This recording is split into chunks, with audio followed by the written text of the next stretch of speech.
Assalamualaikum warahmatullahi wabarakatuh.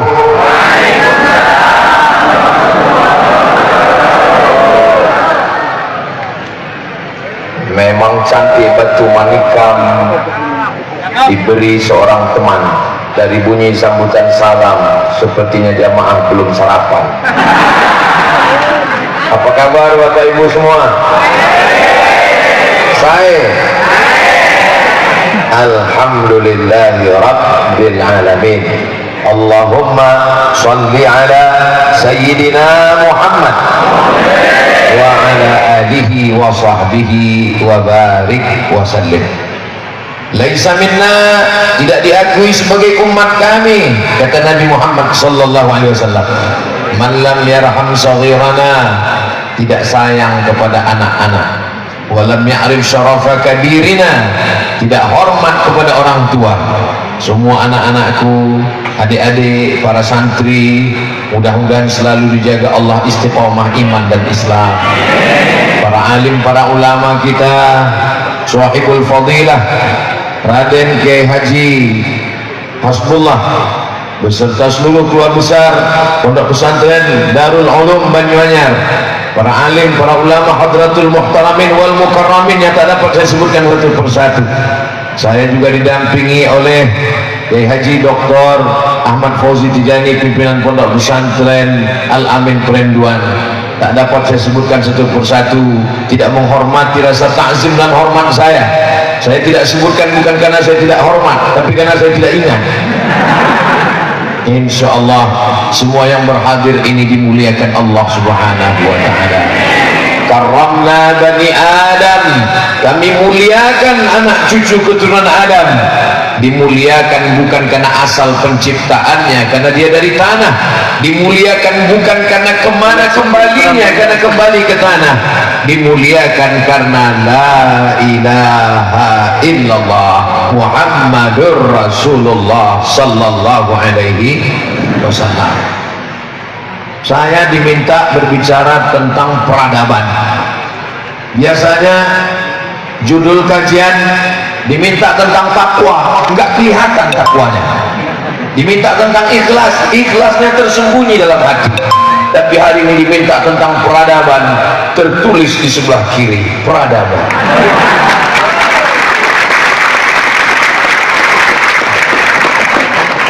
Ustadz Somad punya banyak teman, temannya dari Indragiri. Kenapa Ustadz Somad letak sorban di sebelah kanan? Supaya kelihatan tulisan di sebelah kiri. Mohon maaf, Ustadz Abdul Somad ini kurang adab, kurang akhlak. Bagaimana sopan santun, tata kerama? Kenapa berdiri di depan kiai? Saya sudah mohon izin. Kata kiai, silakan. Kenapa Ustadz membelakangi mereka? Saya juga sudah mohon izin. Saya angkat 10 jari. Mereka semuanya diam. As-sukutu alamatur ridho. Itu kan hadis untuk perempuan, Ustaz, untuk nikah. Mungkin bisa juga kita bawa untuk izin saya hari ini. Ini perlu saya jelaskan, karena ini nanti direkam, orang akan melihat, di komen di YouTube. Ini Ustaz Somad membelakangi kiai di depan para alim, para ulama. Kenapa dia berdiri? Jamaah bisa menjelaskan supaya apa? Jangan ada dusta di antara kita. Allahumma salli ala sayyidina Muhammad wa ala alihi wa sahbihi wa barik wa sallim. Tema kita,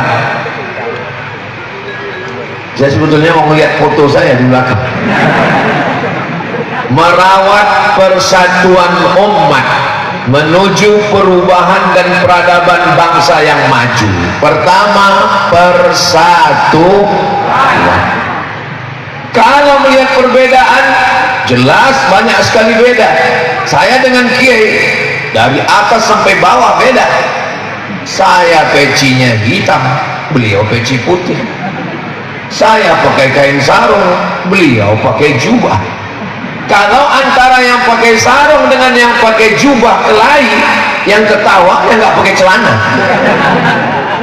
Tapi kalau dilihat persamaan, kalau mau jaga kesatuan, lihatlah apa persamaan di antara kita. Apa persamaannya? Sama-sama menutup aurat. menutup aurat. Tadi ketika sampai, enggak ada kiai mempermasalahkan saya, enggak ada beliau mengatakan, Ustaz Abu Somad kenapa datang kemari pakai peci hitam, enggak ada beliau permasalahkan. Kenapa? Karena di peci hitamnya tertulis Banyuanyar. Enggak ada beliau permasalahkan saya pakai kain sarung. Kenapa? Kain sarungnya juga sudah dikasih warna hijau, lupa makainya. Saudara yang dimuliakan Allah Subhanahu wa taala, cobalah kita melihat beberapa titik-titik persamaan di antara kita. Ada seorang ulama yang ahli hadis. Siapa dia? Imam Malik bin Anas, meninggal tahun 179 Hijrah. Makamnya di pemakaman Baqi di samping Masjid Nabawi. Panjang umur sehat badan, kita akan berziarah ke makam Imam Malik bin Anas dalam acara Umroh Akbar insyaallah. Ongkos tanggung masing-masing. Imam Malik bin Anas adalah ahli hadis. Katabtu kitabi hadza, saya menulis kitab ini, wa'aradtu ala sab'ina min fuqaha'il Madinah, saya sudah mempresentasikan kitab hadis ini kepada 70 ulama ahli hadis Sahih Muslim 261, karena Imam Malik bin Anas 179. Mudah-mudahan anak-anak kita termasuk para ahli hadis yang membaca, mengajarkan, mengamalkan hadis Rasulullah sallallahu alaihi wasallam. Tapi di sana ada ahlul ra'i yang lebih rasional.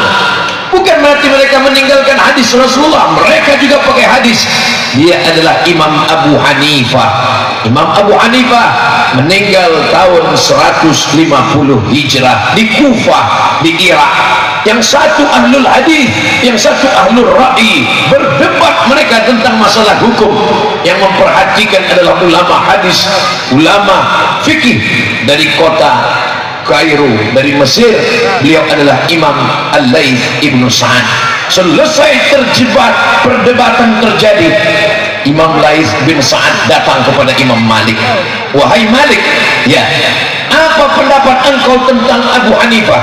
Kata Imam Malik, saya belum pernah melihat orang yang cerdas akalnya melebihi Abu Hanifah. Imam Laits bin Sa'ad datang menemui Imam Malik. Begitu pujiannya kepada Imam Abu Hanifah. Imam Laits bin Sa'ad datang menemui Imam Abu Hanifah. Wahai Hanafi, wahai Abu Hanifah, ya, apa pendapatmu tentang Malik? Apa kata Imam Abu Hanifah? Belum pernah saya bertemu dengan orang yang hafal hadisnya, istinbat ahkamnya melebihi kehebatan Imam Malik. Mereka saling membesarkan, saling memuji. Kenapa? Karena mereka sama-sama ahlus sunnah wal jamaah. Hari ini kita bertemu, saling mengecilkan, mengkerdilkan, menjatuhkan. Kenal dengan Ustaz Abdul Somad? Siapa itu? Gak kenal, bukan apa-apa. Memang saya bukan apa-apa dan bukan siapa-siapa. Abdul Somad hanyalah seorang hamba Allah yang ingin menyampaikan ayat-ayat Allah, hadis-hadis Rasulullah. Mudah-mudahan kita selalu diberikan kebaikan dunia dan akhirat insyaallah. Amin ya rabbal. Kalau Tuhan pergi ke Mekah, jangan lupa membawa teman. Sudah lama Abdul Somad tausiah, hari ini dihadiri Spiderman. Mana maksud? Itu ada Spiderman di sana. Hebatnya kajian kita. Pagi-pagi, bukan hari libur, di hari kerja, ibu-ibu masih menyempatkan datang membawa anak-anak. Anaknya nangis, dibelikan balon. Balonnya lepas, belikan satu lagi. Tujuannya untuk apa? Supaya anak-anak ini mengenal pondok pesantren, tidak asing dengan ulama, tidak kaget dengan pendidikan agama. Mudah-mudahan mereka yang dibawa hadir mendapatkan keberkahan dari para alim, dari para muassis, dari para kiai. Tentu tempat ini penuh dengan keberkahan. Dari mana Ustaz tahu tempat ini berkah? 1780, sekarang sudah 2024, 3 abad lamanya. Dari satu generasi ke generasi sampai 6 generasi tetap bertahan. Kitab kuning, akidah Ahlus Sunnah wal Jamaah, bermazhab fikih Ahlus Sunnah wal Jamaah, Imam Abdul Hasan Al-Ash'ari, Muhammad bin Idris Asy-Syafi'i, berakhlakul karimah. Berapa banyak lembaga-lembaga yang terputus, tapi ini tetap bertahan. Tempat yang penuh dengan keberkahan untuk para alim, para ulama, para kiai yang sudah mendahului kita, mereka yang bersusah payah, bersimbah darah untuk menegakkan agama Allah. Kita tak dapat membalas kebaikan mereka. Untuk mereka semuanya, Al-Fatihah. A'udzubillahi minasyaitonir rajim. Bismillahirrahmanirrahim. Alhamdulillahi rabbil alamin. Arrahmanir rahim. Maliki yaumiddin. Iyyaka na'budu wa iyyaka nasta'in. Ihdinas siratal mustaqim. Siratal ladzina an'amta 'alaihim ghairil maghdubi 'alaihim waladdallin. Amin. Mudah-mudahan dengan kita ajak santri anak kita membacakan Al-Fatihah, maka nanti kita pun juga kalau mati sudah menghadap Allah, anak-anak kita, santri kita pun tidak melupakan kita dan akan mengirimkan Al-Fatihah dan doa untuk kita semua, insyaallah. Amin. Anak-anak yang tadi melambaikan tangan, anak-anak yang mengambil foto dan gambar, fotonya mereka cetak. Nanti sampai masanya anaknya, istrinya akan bertanya, ayah, ini foto ayah di mana? Ini foto di Pondok Pesantren Darul Ulum Banyuanyar.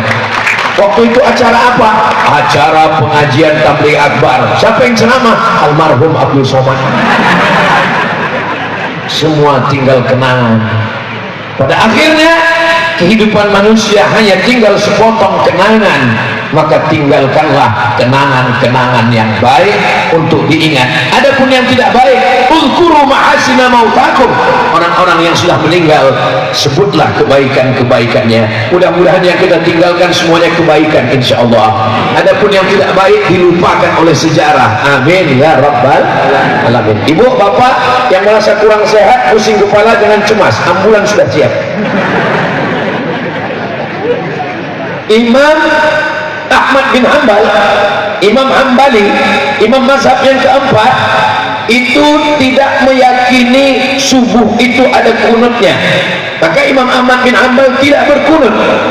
Sedangkan Imam Muhammad bin Idris Asy-Syafi'i, Imam Syafi'i meyakini sholat subuh ada kunutnya. Disahihkan, dinyatakan oleh Imam An-Nawawi dalam kitab Al-Majmu' Syarah Muhadzab.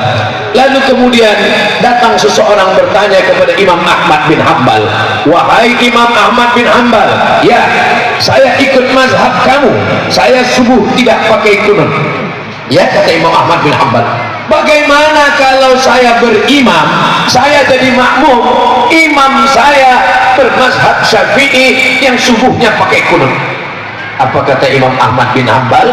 Kalau imam membaca kunut, maka engkau aminkan imam, engkau katakan amin. Idza qanatal imamu faqanata. Kalau imam berkunut, maka makmum pun ikut mengatakan, ucapkan amin. Allahumma hdina fi man hadait, amin, wa afina fi man afait, amin, wa tawallana fi man tawallait, amin, wa barik lana fi ma a'tait, amin, wa qina bi rahmatika syarra ma qadait, amin. Hari ini ada orang yang mengaku mengikut mazhab Imam Ahmad bin Hanbal, Imam Hambali, tapi saya pernah sholat di samping saya, imam baca kunut, dia diam, Allahumma hdina fi man hadait, enggak mau. Imam Ahmad bin Hanbal berbeda dengan Imam Syafi'i. Tapi ketika Imam Ahmad bin Hanbal sebagai murid, Imam Syafi'i sebagai guru, berteman, bersahabat, meninggal Imam Syafi'i. Disebutkan dalam kitab Manaqib Imam Syafi'i, apa kata Imam Ahmad bin Hanbal? Da'autu lisyafi'i fi salati, saya doakan Imam Syafi'i fi salati, dalam salat saya, bukan di luar salat, bukan setelah salat. Fi salati, saya doakan Imam Syafi'i dalam salat saya, arba'ina sanah, 40 tahun. Saya tidak minta Bapak Ibu doakan saya 40 tahun, tidak 40 hari, tidak 4 sholat, satu sekali, satu pun jadilah. Dan doanya nggak usah banyak-banyak, satu saja. Doanya apa? Matikan Ustadz Somad dalam husnul khatimah. Dari bunyinya semangat sekali dia, semangat untuk mendoakan. Kira-kira kalau saya meninggal, Bapak Ibu mau mendoakan saya? Alhamdulillah. Ingat, al-wa'du dain, janji adalah hutang. Saudara yang dimuliakan Allah Subhanahu wa ta'ala, walaupun kita berbeda, maka kita tetap ada persamaan-persamaan. Ini orang tidak seagama dengan kita. Wala an abidum ma'abadtum wala antum abiduna ma'abudu lakum dinukum. Jangan ajarkan orang Pulau Madura tentang persatuan. Saya dulu sebelum datang ke Pulau Madura menduga Pulau Madura ini mayoritasnya muslim, orangnya amat sangat fanatik tentang Islam. Ini pasti tempat ini tidak ada ibadah lain. Tapi begitu saya sampai ke Pulau Madura, tempat-tempat ibadah tetap ada, tidak dihancurkan. Dulu bayangan saya sebelum menyeberang ke Pulau Madura, bayangan saya tempat ibadah yang bukan Islam itu sudah hancur semua, kena celurit. Tapi ternyata tidak ada yang terganggu. Wa ma arsalnaka illa rahmatan lil alamin. Kalaupun mereka mengajak kepada Islam, ud'u ila sabili rabbik, ajak mereka ke jalan Allah. Dengan apa? Bil hikmah. Dengan apa? Wal mau'izatil hasanah. Kalaupun mesti berdebat, wajadilhum, debatlah, tapi debatnya dengan cara yang santun. Billati hiya ahsan. Karena akhir ayat itu ditutup, inna rabbaka huwa a'lamu biman dhalla an sabilih wa huwa a'lamu bil muhtadin. Krisis kita sekarang adalah krisis persatuan. Kira-kira yang saya sampaikan betul atau enggak betul? Dari bunyinya seperti enggak yakin. Persatuan kita sedang tercabik-cabik. Kenapa kita tidak bisa bersatu? Karena kita tidak kenal. Tak kenal maka tak sayang, tak sayang maka tak ngutang. Maka kita mesti kenal dulu. Saya tahu ini jamaah banyak yang sudah kenal dengan Ustaz Abdul Somad walaupun tidak pernah bertemu. Kami tahu Ustaz Somad sudah lama kenal. Kenalnya di mana? Di channel Ustaz Abdul Somad. Ustadz Abdul Somad Official. Subscribe, like, share, and comment. Hari ini kami cuma mau melihat apakah Ustadz Somad yang kami kenal suaranya, kami tahu ceramahnya itu sama nggak wajahnya dengan yang di Baleho. Ternyata di Baleho lebih putih. Ada seorang kolumnis koran Ahram di Kairo, Mesir, namanya Anis Mansur. Anis Mansur menulis 3 pertanyaan. Hal araftahu, apakah kamu kenal dengan dia? Naam, ana araftuhu, saya kenal dengan dia. Hal iltaqaita bihi, apakah kamu sudah bertemu dengan dia? Lam altaqi bihi, idzan lam araf, idzan lam ta'rifhu, saya belum pernah ketemu. Kalau belum pernah ketemu berarti kamu belum kenal. Kita sudah ketemu atau belum? Sudah di alam gaib, baru hari ini di alam nyata. Hal araftahu, hal apakah kamu kenal dengan dia? Naam, araftuhu, saya kenal dengan dia. Apakah kamu pernah berjalan sama dengan dia? Belum. Kamu belum kenal dengan orang kalau kamu belum pernah satu perjalanan dengan dia. Ustaz Somad kenal dengan Kiai Haji Ahmad Fauzi Tijani. Pernah seperjalanan dengan dia, ya. Setiap saya datang ke Pulau Madura, 4 hari saya datang. Hari Jumat, hari Sabtu, hari Ahad, hari Senin. Ini tausiah saya yang terakhir. Kalau gitu habis ini saya mati. Habis ini langsung ke airport. Selama 4 hari perjalanan ini, saya melihat bagaimana beliau makan, bagaimana beliau minum, bagaimana beliau sholat, bagaimana beliau lelah, bagaimana beliau mengantuk, bagaimana beliau letih, dan bagaimana beliau saat kehilangan sendal. Banyak orang yang ketika kita bertemu orangnya ta'zim, orangnya tawadhu, orangnya sabar, tapi begitu sendalnya hilang ngamuk. Tapi Kiai Ahmad Fauzi Tijani begitu dikatakan sendalnya hilang, dia belum tahu. Kenapa? Mungkin beliau merasa bahwa sendal itu sudah masuk surga duluan. Seperti sendalnya Bilal bin Rabah. Apa kata Nabi SAW? Ta'al ya Bilal, sini sebentar Bilal. Ada apa ya Rasulullah? Sami'tu nafan 'alaika baina yadayya fil jannah. Saya mendengar suara gesekan sendalmu di surga. Sehebat-hebatnya Abdul Somad. Kok hebat? Abdul Somad statusmu STJ, status tak jelas. Tapi Bilal bin Rabah, walaupun dia berkulit hitam, walaupun dia budak hamba sahaya, sendalnya lebih dulu masuk surga daripada engkau Abdul Somad. Apa pembahasan kita tadi? Kok ke sendal pergi? Saudara yang dimuliakan Allah Subhanahu wa taala, maka kita saling mengenal, bersilaturahim. Mungkin orang yang belum pernah ketemu dengan Ustaz Somad hanya nonton videonya saja. Apa kata mereka? Ustaz Somad itu orangnya keras, Ustaz Somad itu orangnya kasar, ngomongnya melambung. Ustaz Somad itu bukan keras, suaranya yang nyaring. Suaranya pun nggak terlalu nyaring, tapi karena sound systemnya mantap. Saudara yang dimuliakan Allah Subhanahu wa taala, saya menduga hari Jumat, hari Sabtu, hari Ahad, hari Senin, hari terakhir, tausiah terakhir, saya menduga di tausiah terakhir ini saya sudah tidak bisa lagi bersuara menggelegar. Saya mau bicara yang santai-santai saja. Jamaah sekalian, mari kita menjaga peradaban, mari kita jaga persatuan. Tapi rupanya ketika bertemu dengan jamaah yang bersemangat, kita pun jadi juga ikut bersemangat. Kenapa suara Ustaz masih menggelegar? Kenapa suara Ustaz masih nyaring?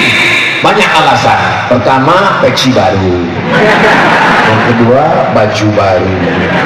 Yang ketiga, tadi dikasih kiai makanan penuh meja. Pangking kan penuhnya, bingung saya mau makan apa. Saya cari makanan yang tidak terlalu lama mengunyahnya, pakai kuah kanan kiri gul. Masya Allah, tabarakallah. Man ahsana ilaikum, siapa yang berbuat baik kepada kamu, fakafi'uhu, balaslah. Fa illam tajidu, kalau kamu belum mampu membalasnya, fad'ulahu, doakanlah. Semoga kiai panjang umur, murah rezeki. Semoga pondok ini terus dari generasi ke generasi tetap dijaga Allah sampai hari kiamat. Ini menjadi bentengnya Pulau Madura, bentengnya Ahlus Sunnah wal Jamaah. Persatuan. Umat Islam ini bukan lemah. Kenapa kita bisa dijajah Belanda? Kenapa kita bisa dijajah Jepang? Jepang tidak kuat, Belanda tidak hebat. Coba perhatikan peta Eropa. Dari Maroko, Mesir, Libya, Tunisia, Aljazair, Maroko. Selesai Maroko, nyebrang Samudra Atlantik, Jesiras. Dari Jesiras masuk ke Spanyol, Portugis, Portugal. Ustaz, Portugis dengan Portugal dua negara, satu negara. Apa bedanya? Portugis orangnya, Portugal negaranya. Portugal itu nama negara, bukan persatuan orang tua gatal. Portugal negaranya, Portugis orangnya. Negaranya kecil-kecil. Spanyol, Portugis, Portugal, Perancis, Jerman, Inggris, ada pulaunya dikit. Belanda kecil sebesar upil. Tapi kenapa bisa menjajah kita? Bukan karena mereka kuat, bukan karena mereka hebat, tapi kenapa? Karena kita mau diadu domba. Jangan mau diadu domba, karena yang mau diadu cuma kita, bukan domba. Maka kita diingatkan Allah Subhanahu wa taala, khalaqakum min nafsin wahidatin wa khalaqa minha zawjaha wa batha minhuma rijalan katsiran wa nisaa. Diciptakan Allah dari Adam dan Hawa. Cuman satu manusia, Adam, dan Hawa diciptakan dari tulang rusuknya. Setelah itu kita pun bertebaran di atas muka bumi Allah Subhanahu wa taala. Ustaz Somad dari Pulau Sumatera, jauh di sana. Dari Pulau Sumatera naik pesawat dari Pekanbaru ke Pulau Jawa, Cengkareng, Jakarta. Dari Jakarta naik pesawat lagi ke Surabaya, 2,5 jam baru sampai. Kalau naik kapal laut berapa lama? Tapi orang Pulau Madura tidak pernah mempermasalahkan Abdul Somad. Jangan datang Abdul Somad, kamu orang Sumatera. Enggak.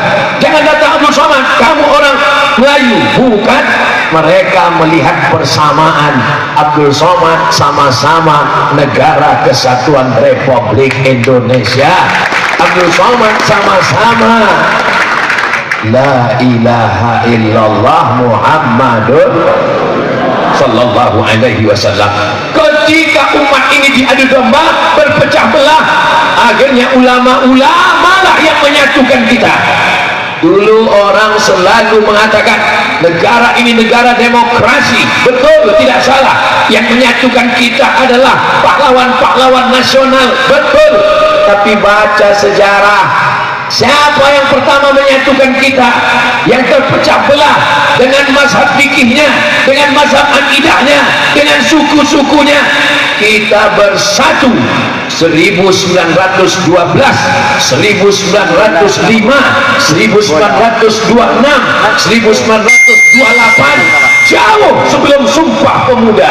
1905 Sarekat Islam yang terdiri dari orang-orang yang bersama dalam satu akidah, dalam satu ibadah, dalam satu Allah. Tuhannya satu, qul huwallahu ahad, nabinya satu, Muhammadur Rasulullah, kiblatnya satu, fawalli wajhaka syatral masjidil. Berbangsa satu, bangsa Indonesia. Bertanah air satu, tanah air Indonesia. Berbahasa satu, bahasa Indonesia. Itu 1928 guys. 1905 Sarekat Islam. 1912 Kiai Haji Ahmad Dahlan Muhammadiyah. 1926 Nahdlatul Ulama Mbah Hasyim As'ari. 1928 Persatuan Tarbiyah Islamiyah Syekh Sulaiman Ar-Rasuli di Bukit Tinggi, murid dari Syekh Ahmad Khatib Minangkabau. 1928 saudara-saudara kita yang satu bangsa satu tanah air barulah menyatakan Sumpah Pemuda. 1930 Al-Jam'iyatul Wasliyah, wasal menyambungkan, wasal menghubungkan. Karena terpecah belahnya umat, maka para ulama berkumpul di Medan Sumatera Utara meminta fatwa kepada Syekh Muhammad Yunus. Wahai Syekh Muhammad Yunus, apa yang layak untuk mempersatukan kita? Kita sudah tercabik-cabik, kita terpecah belah. Satukan, menyatukan dalam bingkai persatuan Al-Jam'iyatul Wasliyah. Semuanya ini dipersatukan oleh para ulama. Jadi kalau ada hari ini yang dikatakan ulama tapi malah memperpecah belah kita, maka sesungguhnya mari kita kembali kepada tuntunan Al-Quran dan sunnah Rasulullah sallallahu alaihi wasallam. Tapi enggak bisa sekedar tabligh akbar, enggak selesai masalah ini dengan ceramah, dengan khutbah. Solusinya adalah kembali ke pondok pesantren. Saya tausiah di masjid, saya lihat ada bapak-bapak pakai cincin emas. Terus saya tanya, itu cincin bapak emas? Iya Pak Ustadz. Kenapa bapak pakai cincin emas? Karena Allah menyuruh dalam Al-Quran. Oh, lama saya mikir, berarti piknik saya kurang jauh. Mazhab apa ini ya? Kalau boleh tahu Pak ayatnya, khudhu zinatakum inda kulli masjid. Khudhu, ambillah, pakailah zinatakum, perhiasan kamu, inda kulli masjid. Kalau kamu mau ke masjid, pakailah perhiasan. Inilah perhiasan yang paling bagus. Lama saya terdiam. Ini lama-lama orang yang waras ragu dengan kewarasannya. Ada sahabat kita, dia pergi ke rumah sakit jiwa. Begitu masuk pintu gerbang, ketemu orang gila. Orang gila di pintu gerbang itu nanya, sudah lama gila? Saya waras, kamu yang gila. Masuk ke dalam, di tengah tanah lapang, orang gila lagi duduk ngumpul, tepuk tangan. Orang gila, orang gila. Saya yang waras, kalian yang gila. Masuk lagi ke dalam, di dekat kantor direktur rumah sakit, ketemu satu orang gila. Nanya, sudah lama gila? Lama-lama, kata sahabat kita ini, saking banyaknya orang gila, orang waras ragu dengan kewarasannya. Seandainya semua orang mengatakan, kamu kalau mau ke masjid bawa perhiasan, kalau mau ke masjid bawa perhiasan, kalau mau ke masjid bawa perhiasan, ayatnya jelas, khudhu zinatakum inda kulli masjid. Orang yang awam pun akan terikut. Siapa yang mengerti tentang ayat ini? Yang ngerti adalah santri pondok pesantren. Daftarkan anak Anda ke pondok pesantren Darul Ulum sebelum tanggal penutupan berikut ini. Ingat, kuota terbatas. Saudara yang dimuliakan Allah, saya tidak pernah diminta untuk buat endorse, saya tidak pernah dibisik-bisiki untuk buat pengumuman. Lalu kenapa Ustaz ngomong begini? Supaya bapak ibu yang memasukkan anaknya, anaknya jadi para alim ulama, anaknya menjadi ahli fikih, dan ketika nanti anaknya masuk surga, anaknya pasti nanya, Ustaz Somad mana? Disitulah saya mendapatkan syafaat dari santri-santri alumni pesantren Darul Ulum Banyuanyar, insyaallah. Amin ya rabbal. Masuk surga itu nggak sendirian, Pak. Masuk surga itu berjamaah, ramai-ramai. Mana ayatnya masuk surga ramai-ramai? Jelas-jelas dalam Al-Quran datang ada Allah sendiri. Walaqad ji'tumuna furada. Kamu datang menghadap kami furada, sendirian. Ayat ini cerita tentang kamu datang menghadap kami sendirian, bukan ayat berangkat haji pakai visa furoda. Kama khalaqnakum awwala marrah, sebagaimana dulu kami ciptakan kamu sendirian, kamu pun akan menghadap kami mati sendirian. Betul, tapi saat masuk surga kita berjamaah. Wasiqal ladzina taqaw ilal jannati zumara. Mereka masuk surga digiring, dibawa zumara, berjamaah. Dan di antara jamaah yang akan masuk surga itu adalah jamaah peradaban. Tentu yang masuk lebih dulu yang punya seragam. Jamaah peradaban berangkat. Yang masuk, yang pakai seragam dulu, masuk. Ustaz Somad masuk, of course. Itulah maka pentingnya kita selalu bersama dengan orang-orang soleh, bukan somad. Tadi saya mulai tausiah jam 8:30. Sekarang sudah jam 9 lewat 10.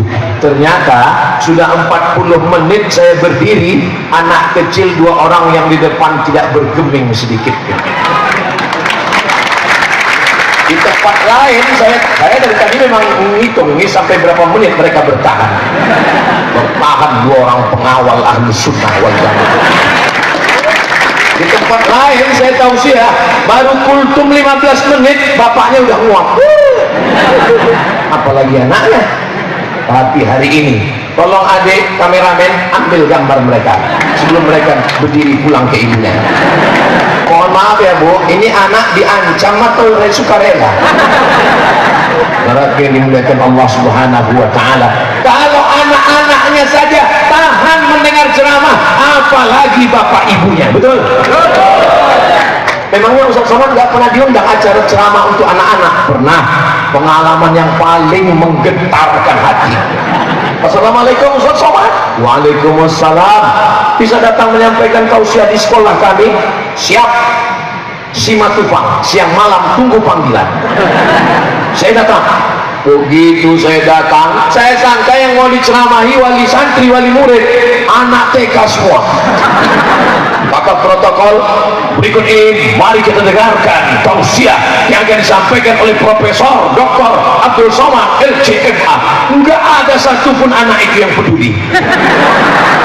Semuanya dalam hati saya, habis harga diri gua. Saya pun menjaga wibawa saya pura-pura seakan-akan tidak terjadi apa-apa.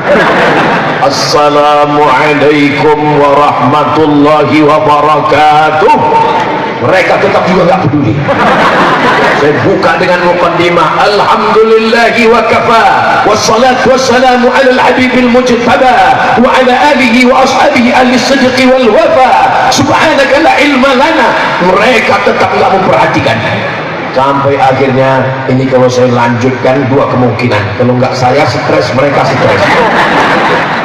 Akhirnya saya panggil pawang, kepala sekolah, mohon bantu saya Bu, bisa ibu tolong saya, kalau nggak bisa tolong saya pulang nih. Datang kepala sekolah naik ke atas pentas, lalu dia senyum ke anak-anak sekalian, tepu anak soleh, anak soleh, jangan ribut, lihat Ustadz lagi cemas.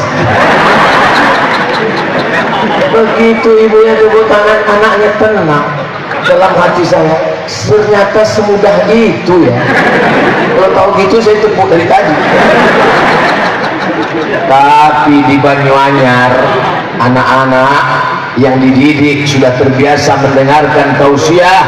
Mereka tidak bersembunyi di belakang, mereka tidak berada di tengah ibunya, mereka tampil ke depan. Inilah calon pemimpin masa depan. Allahu Akbar. Kira-kira bapak dulu waktu masih kecil sebesar ini apakah seberani ini? Belum tentu. Kenapa mereka bisa seberani ini? Karena mereka mendapatkan doa barokah dari para kiai, para alim, para ulama. Mereka sudah terbiasa. Saya pernah ke satu daerah, diundang makan di rumah jamaah, sampai di dalam orang tuanya minta doa, Ustaz tolong doakan anak saya. Takut. Kalau mati saya sangka saya setan.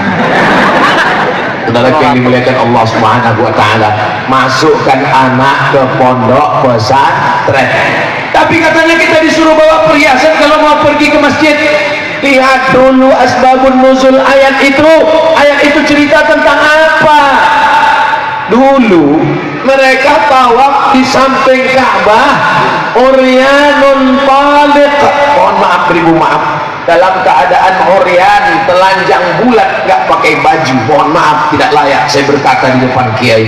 Turun ayat khudhu zinatakum, maknanya ambil perhiasan, pakaian kamu, pakai pakaian inda kulli masjid. Ketika kamu masuk Masjidil Haram mau tawaf, pakai pakaian, bukan tanpa pakaian. Itu nggak ada dalam terjemah depak Kementerian Agama, itu ada dalam kitab tafsir. Masalahnya tafsir berbahasa Arab. Yang paling kecil tafsir mufradat Al-Quran berbahasa Arab. Tafsir Jalaluddin Al-Ma'alli, Jalaluddin As-Suyuti berbahasa Arab. Tafsir Abul Fida Ismail Ibnu Katsir berbahasa Arab. Tafsir Al-Quran Al-Azim, tafsir Mafatihul Ghaib Fakhruddin Ar-Razi berbahasa Arab. Dan pintu masuk ke bahasa Arab, nahwu, sharaf, balaghah, ma'ani, bayan, itu hanya dipelajari di pondok pesantren. Maka yang sudah memasukkan anaknya ke pondok pesantren, alhamdulillah. Yang belum memasukkan anaknya ke pesantren, insya Allah. Yang sudah saya kasih tahu nggak juga mau masukkan anak ke pesantren, kok innalillah Pak Ustadz ya. Fitnah akhir zaman hari ini luar biasa. Pondok pesantren memberikan kunci-kunci ke anak kita. Kalau sudah dapat kuncinya, dia tahu mana orang sesat, mana orang salah. Sekarang di internet semuanya muncul. Dulu ini pakar nahwu, ini pakar sorof, ini pakar bahasa Arab, ini pakar balaghah. Sekarang muncul ini pakar bahasa semut. Aneh zaman ini sekarang. Maka kalau anak kita tidak dipersenjatai dengan ilmu-ilmu agama, mudah dia disesatkan. La yadurrukum man dhalla idza tadaitum. Kalau kamu dapat hidayah, kalau kamu dapat ilmu, satu dunia menyesatkan kamu, kamu tidak akan bisa sesat ihdinas siratal mustaqim siratal ladzina an'amta 'alaihim minan nabiyyin was-siddiqin was-syuhada was-shalihin. Bagian yang pertama, bersatu. Setelah kita bisa bersatu, berikutnya perubahan. Mesti ada perubahan. Contohnya yang sudah berubah itu siapa? Abdul Somad. Tadi bajunya merah, sekarang hitam. Tadi bajunya putih polos, sekarang sudah ada hijau-hijaunya. Mesti ada perubahan. Alhamdulillah Pak Ustadz, itu suami saya sejak dengar ceramah pengajian Ustadz Somad sudah ada perubahan Pak Ustadz. Dulu nggak sholat, sekarang sudah sholat. Sholat apa Bu? Idul Adha. Karena mau ngambil kupon daging kurban. Alhamdulillah Ustadz Somad, istri saya dulu orangnya pelit, bakhil, medit, kedekut, kikir. Sekarang sudah dermawan. Dulu kalau ada kotak sedekah depan 2.000, sekarang sudah berubah Ustadz. Berapa? 2.500. Allah rahasiakan, tidak ada yang tahu siapa dapat haji mabrur. Allah rahasiakan, tidak ada yang tahu siapa dapat sholat wusta. Allah rahasiakan, tidak ada yang tahu siapa dapat Lailatul Qadar. Allah rahasiakan, tidak ada yang tahu siapa dapat taubat nasuha. Kenapa Allah rahasiakan? Supaya kita tetap khauf, takut, cemas, tapi kita tetap berharap. Bainal khauf war raja, takut dan cemas, dan senantiasa berharap. Mudah-mudahan kita mendapatkan haji mabrur, mudah-mudahan mendapatkan Lailatul Qadar, mudah-mudahan mendapatkan taubat nasuha, mudah-mudahan mendapatkan husnul khatimah. Terus apa tanda orang dapat haji mabrur? Apa tanda orang dapat husnul khatimah? Apa tanda orang dapat? Tandanya salah satunya adalah ada perubahan. Ustaz, katanya kalau kita pulang haji itu ada perubahan Pak Ustaz. Gimana perubahannya? Wajah putih bercahaya. Itu bukan haji mabrur, skincare. Wajah Cina, tangan Afrika. Saudara yang dimuliakan Allah Subhanahu wa taala, perubahan bukan dalam bentuk fisik, perubahan dalam bentuk perubahan gaya. Kamu kenapa sekarang cuma duduk-duduk di masjid? Kenapa tidak bisnis? Saya ini dulu Pak Ustadz preman, saya riba, saya zina, saya makan haram. Sekarang setelah saya tobat, saya sudah berubah Pak Ustadz. Perubahannya gimana? Saya cuma nunggu malaikat maut tiba. Itu bukan perubahan, itu kemundur. Khiyarukum fil jahiliyah, khiyarukum fil Islam. Yang dulu saat jahiliyahnya panglima perang, setelah Islam dia tetap menjadi panglima perang. Siapa dia? Khalid ibnul Walid. Siapa yang menghantam Nabi waktu perang Uhud? Khalid bin Walid menyerang dari belakang, menghantam, membunuh sahabat Nabi. Tapi setelah dia berislam, dia tidak berhenti. Dia tidak hanya menunggu malaikat maut mati di masjid, dia tetap menjadi panglima perang. Yang dulu sebelum taubatnya adalah perampok, penjahat. Setelah dia taubat, dia tetap merampok, tapi yang dirampoknya adalah perbuatan mungkar. Tangannya menghantam kemungkaran. Dulu orang tidak berani baca Quran dengan suara keras. Kenapa? Karena takut ditangkap Abu Jahal, Abu Lahab. Kapan orang berani baca Quran dengan suara lantang?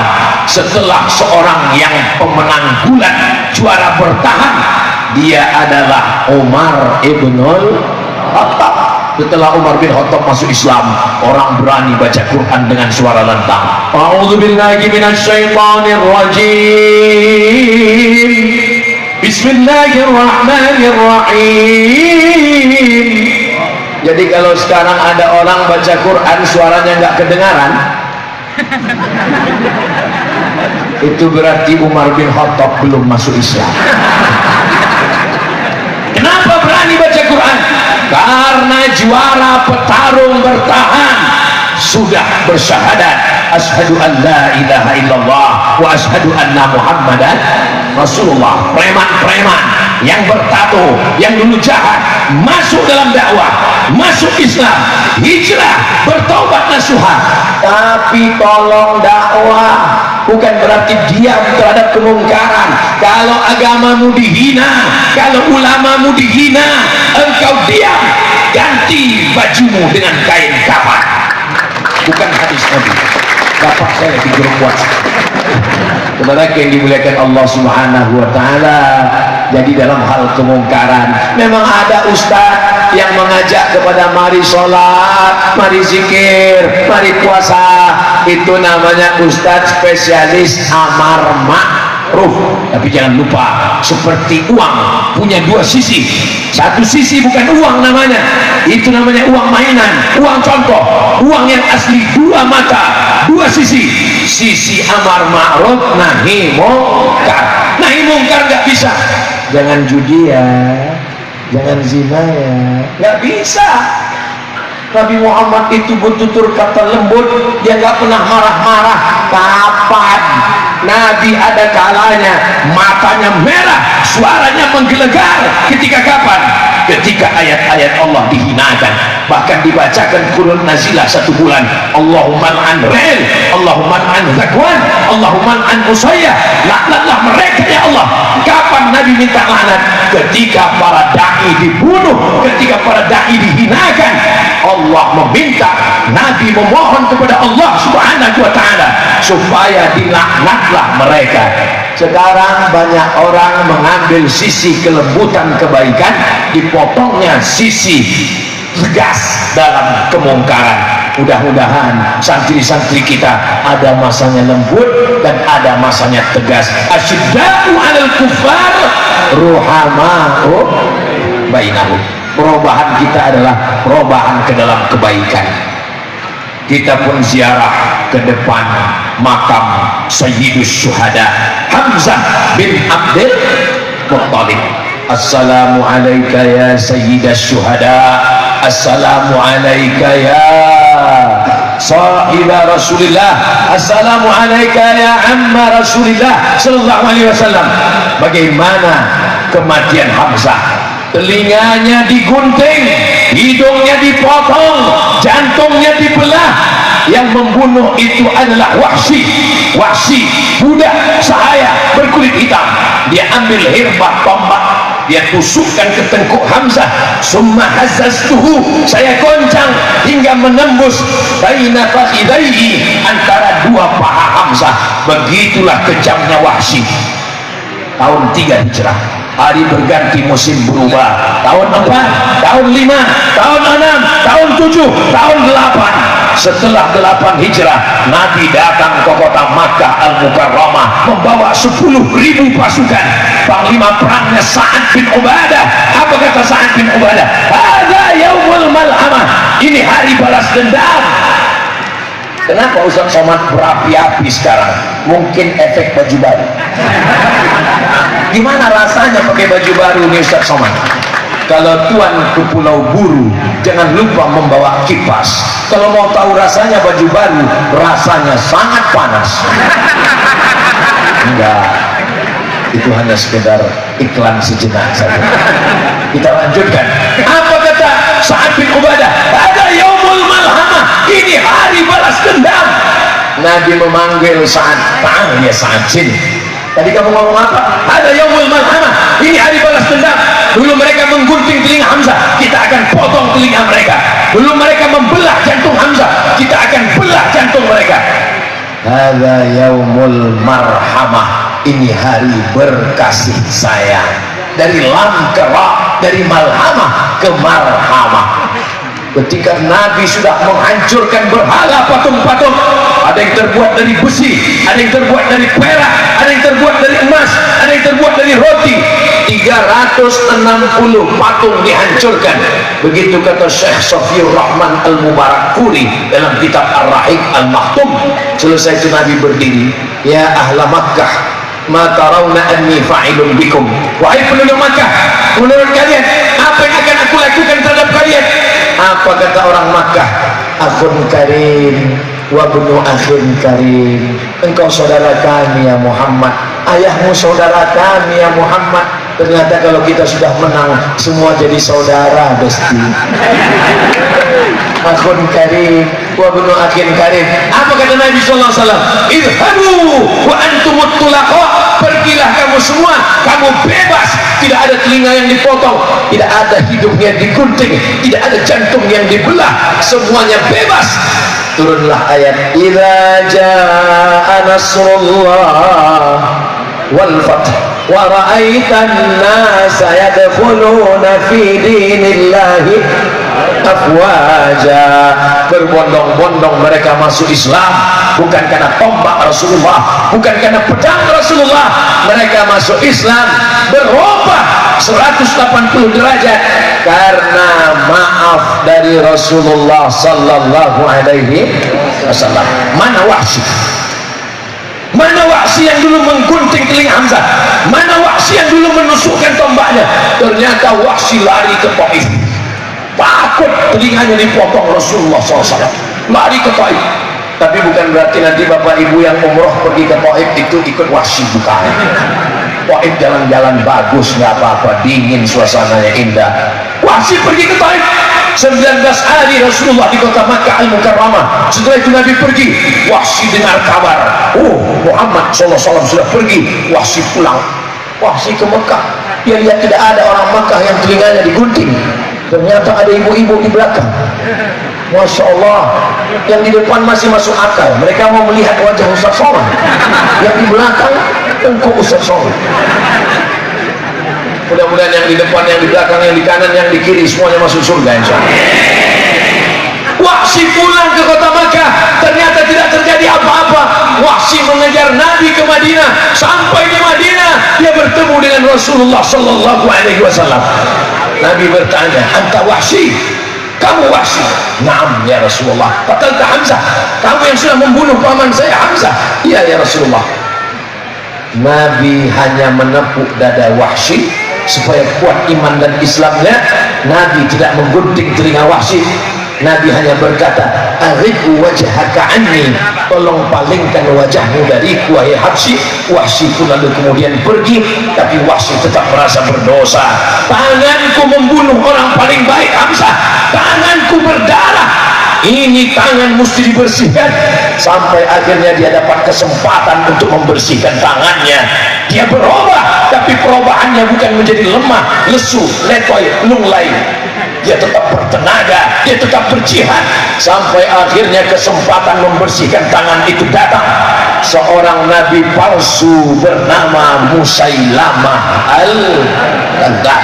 Dia mama pada masa pemerintahan Abu Bakar Siddiq. Rasulullah sudah meninggal menghadap Allah Subhanahu wa taala. Ada nabi palsu membuat surat palsu. Wal fil wa ma adraka mal fil lahu zailun tawil. Dia buat surat yang mirip dengan Al-Quran tapi maknanya nggak ada sama sekali. Wal fil, demi gajah. Wa ma adraka mal fil, tahukah kamu apa gajah itu? Lahu zailun tawil, ekornya panjang. Apa itu? Tapi masih lumayan bisa dipahami. Ini sekarang ada bahasa nggak ngerti sama sekali.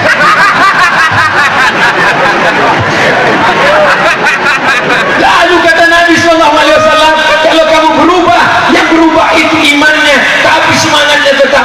Inilah kesempatan kata Wahsy. Maka yang menghabisi nyawa Musailamah al-Kadzdzab adalah Wahsy. Setelah dia menghantam si kafir ini, maka bersihlah tangannya.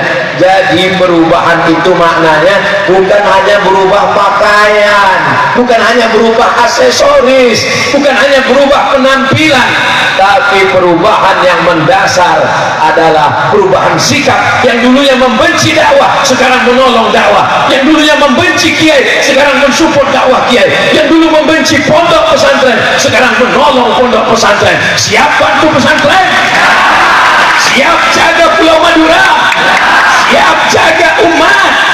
Takbir. Ini makin lama makin panas suasananya, makin berapi-api. Saudara yang dimuliakan Allah Subhanahu wa taala, Pertama persatuan, setelah persatuan barulah terwujud perubahan, setelah perubahan yang terakhir adalah peradaban. Peradaban itu apa? Peradaban itu adalah bangunan. Kalau peradaban itu bangunan, maka bapak peradaban adalah Fir'aun, karena dia membangun piramid. Kalau peradaban itu adalah kekuasaan, maka yang paling lama berkuasa adalah Namrus, 400 tahun. Saking lamanya berkuasa, pertanyaan Namrus kepada rakyatnya, ailahun ghairi, apakah ada Tuhan selain saya? Pemimpin kalau terlalu lama berkuasa, dia mulai nanya, ada Tuhan selain saya? Sudah menjadi Tuhan.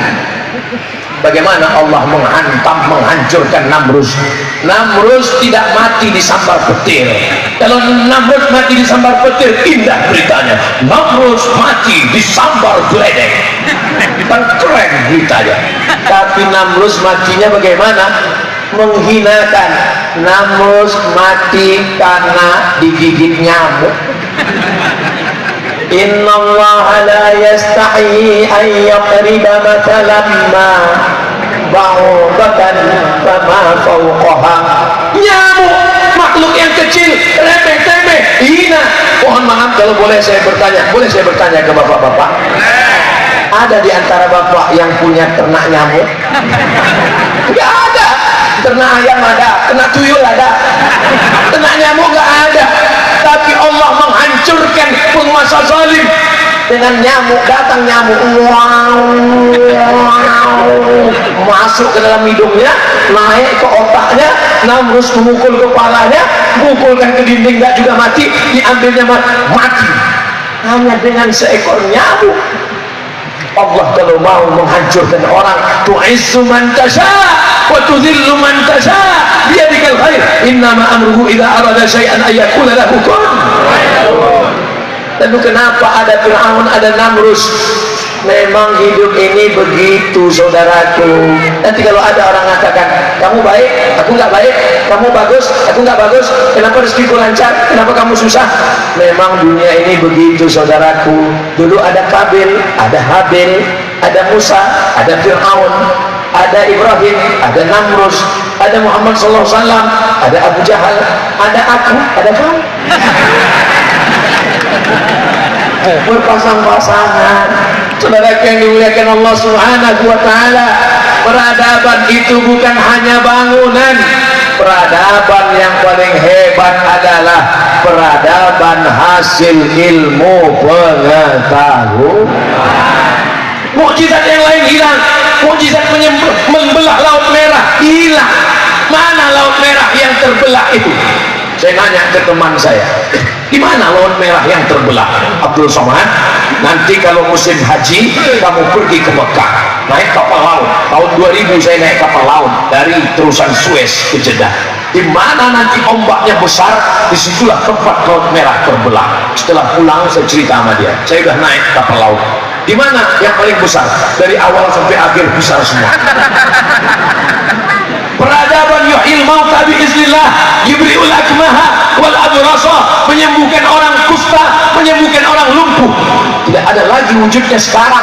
Tapi peradaban yang sempurna adalah iqra bismi rabbikal ladzi khalaq. Bapak meninggalkan kebun yang luas, tinggal. Ustaz kok tiba-tiba ingat kebun? Ya saya lihat ada kebun. Kau tinggalkan bangunan yang megah, tinggal.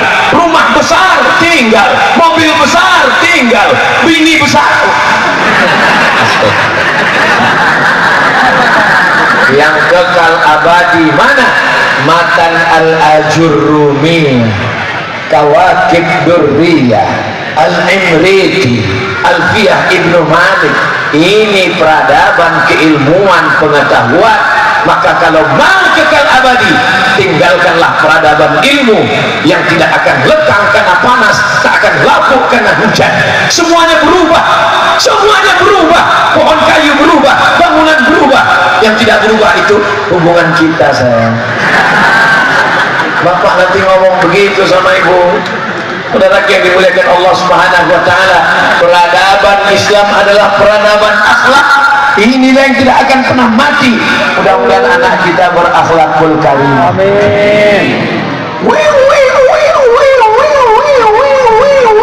Zaman saya kecil dulu kalau ada suara wew itu orang mati. Zaman sekarang di Pulau Madura ada wew 3. Yang pertama ambulan, yang kedua pejabat, yang ketiga Ustaz Somad. Ustaz ini muji diri, saya nggak muji diri, saya lihat mobil itu tadi di depan. Itu dia mobilnya. Udah siap, pasien nggak hidup. Sebentar lagi kami pulang. Langsung ke airport. Ketika mobil masuk mobil, lalu kemudian semua santri berdiri menunduk.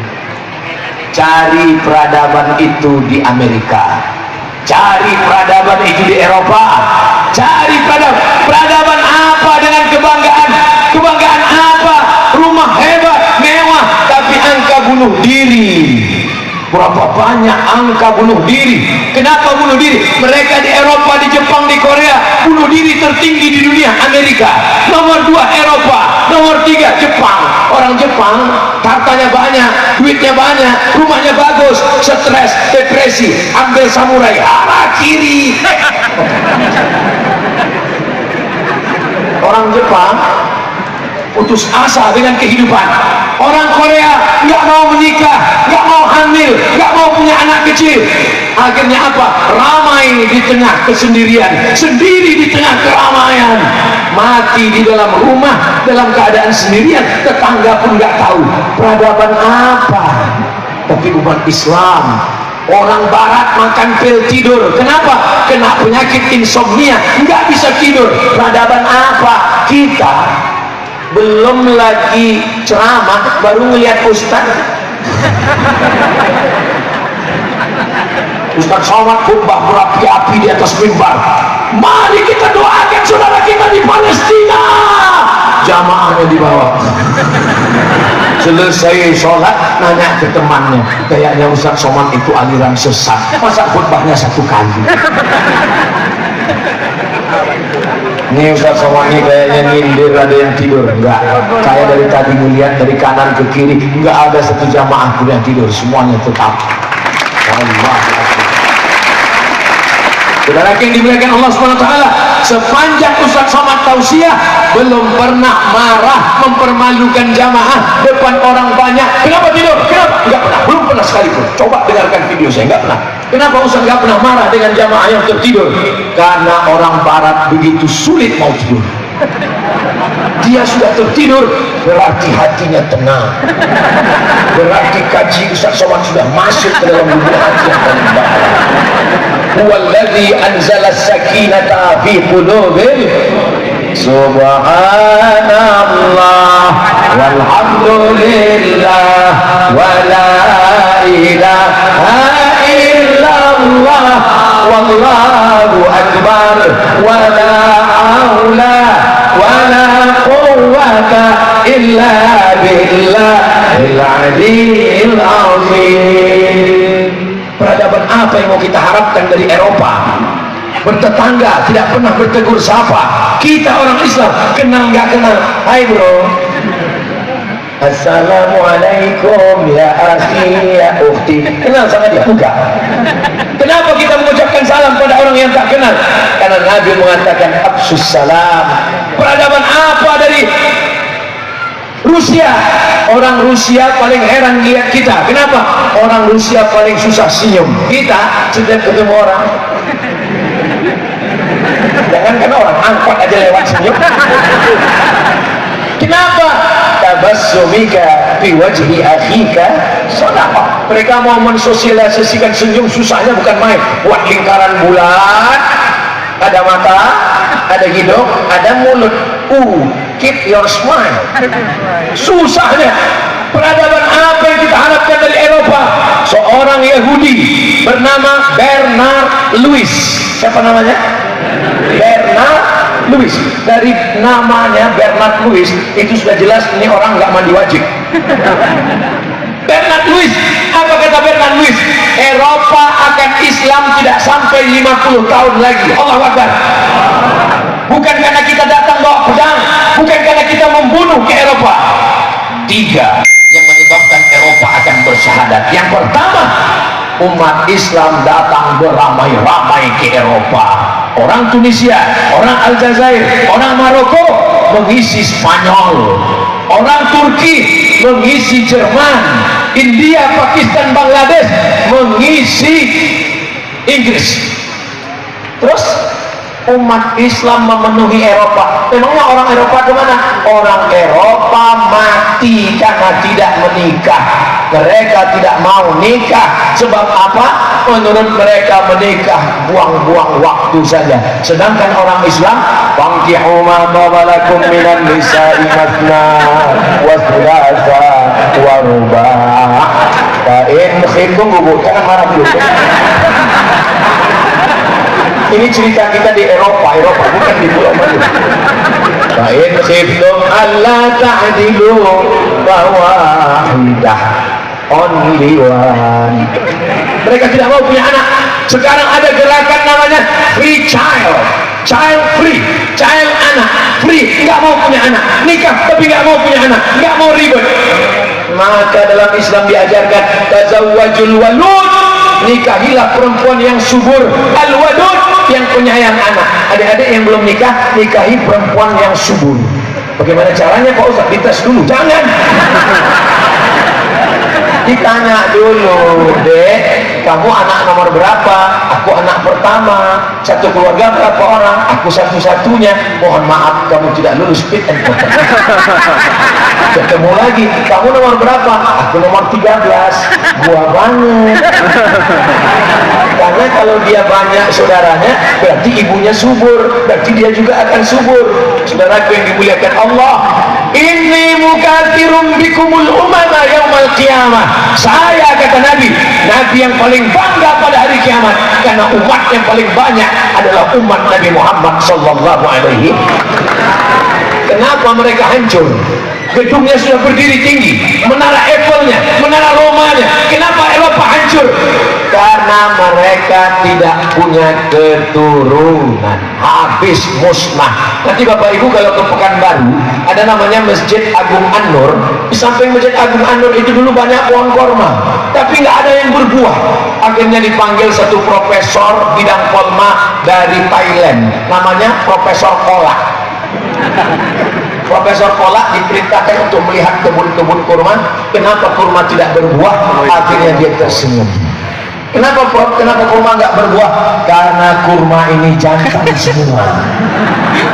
Itu menunjukkan Eropa akan binasa karena jantan semua. Apa maksudnya? LGBT. Walaupun LGBT itu bunyi kalimatnya muannas. LGBT, LGBT, jangan tulis LGBT, nanti kena ban langsung. Maka caranya tulis, karena itu punya mereka. Jangan tulis Israel, nanti kena ban, kena hapus, kena take down. Jadi tulis apa? Israel. Jangan tulis LGBT, jadi tulis apa? LGBTkum. Saudara yang dimuliakan Allah Subhanahu wa Ta'ala, mereka akan musnah bukan dengan peperangan. Itulah janji Rasulullah SAW. La tuftahannal Qastantiniyah, kamu akan menguasai Rum.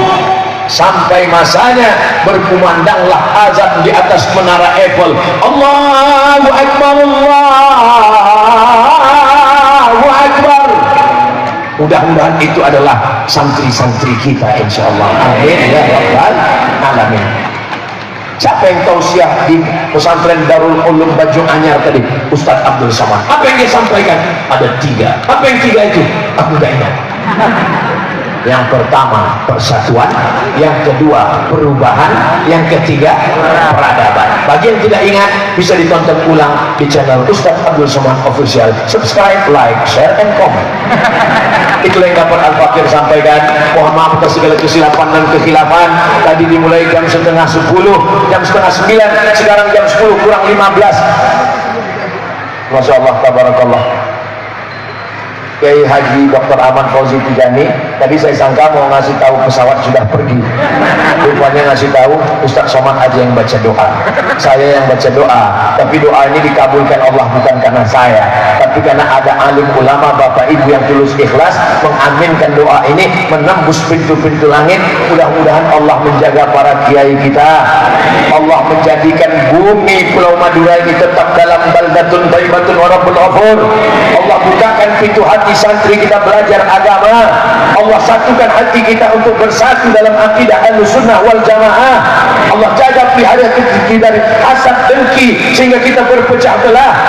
Ala hadhihi niyyah al-Fatihah. A'udzu billahi minasyaitonir rajim. Bismillahirrahmanirrahim. Alhamdulillahirabbil alamin.